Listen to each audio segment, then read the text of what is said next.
Hi guys and welcome back to my channel. Now today I'm going to show you one of my favorite chess traps of all time. So let's just get straight into it. Now the first one starts after the moves d4, d5, c4 and c6, the slow defense. And after we develop our knights, e6. This is the semi-Slav, and after bishop to g5 we just want to take on c4. Now he will go for the center with e4, and also he's threatening to take our pawn now on c4, so we just defend it. Now after e5, he may be thinking that, okay, he's just winning our knight here, but we have this move h6. And if he takes our knight here, we just take his bishop. And this is basically better for black already. So that's why here after h6 they play bishop to h4, and after g5, the only move, they sacrifice the knight here. And the whole point is that they still have this spin on this knight, so they're going to win the piece back. And now we play bishop to e7.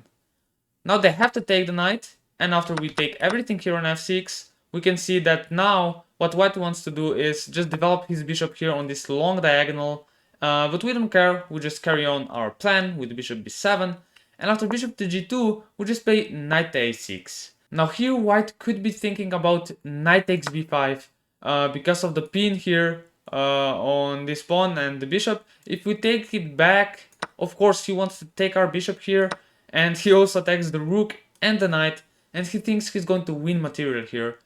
But this is just our master plan here. We just want to play knight to b4, and we hope that he takes this rook here on an a8.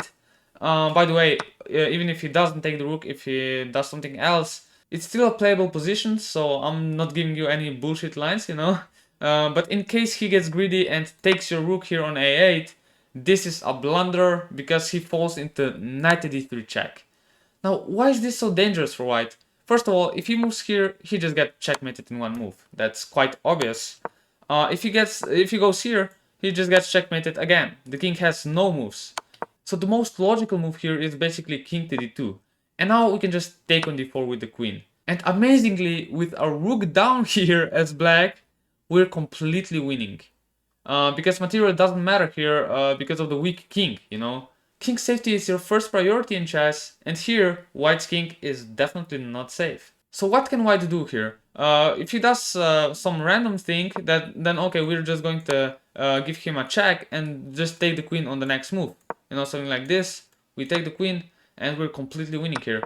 And also, if he plays something like king to c2 and tries to run away, just queen takes b2 is checkmate in one move. And in fact, this is one of the most beautiful chess traps I have ever seen, because it's just amazing to me how this queen takes d4 move is just winning, you know. You're not giving any check or anything, but white is still completely hopeless. So I really suggest you to try this in your game also, because it's really satisfying, and it also happened to me in like 5 games, so it's really amazing. Now the second trap here that we have today is with the white pieces. Now this trap comes out of the English opening after c4, g6, knight to c3, knight to c6. Black basically wants to develop his bishop here to g7. Maybe he will play with e5 or, you know, d6, e5. Some sort of King's Indian setup against the English.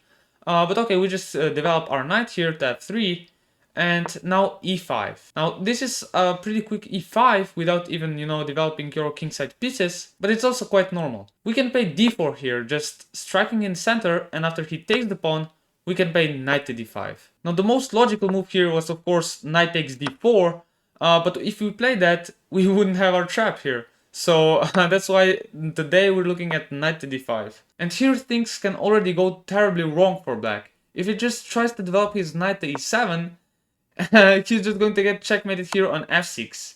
You know, this beautiful smart mate here with the knight is just astonishing. So that's why he has to develop his bishop first to g7 to prevent us from playing knight to f6 checkmate.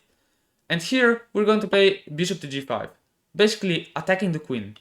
And now he has to block this attack, and he plays knight g to e7. And it seems like black is doing fine here, right? He has an extra pawn here, he's going to castle, and he has no problems. But that's not true here. White is winning. We can just take this pawn on d4, and it's just amazing that this works, because, you know, this knight is attacked twice here.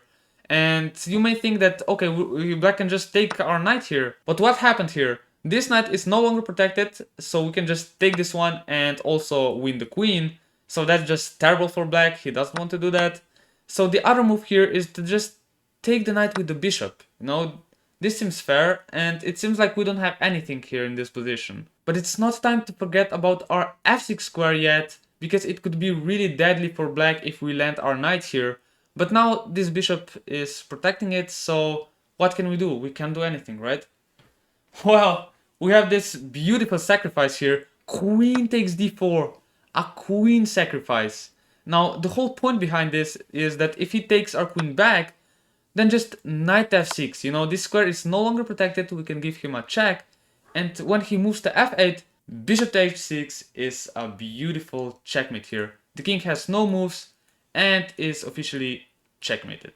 If you enjoy these kinds of videos, please also watch more, because I have very instructive videos on this channel. Also consider subscribing. And yeah, I'll see you guys in the next video.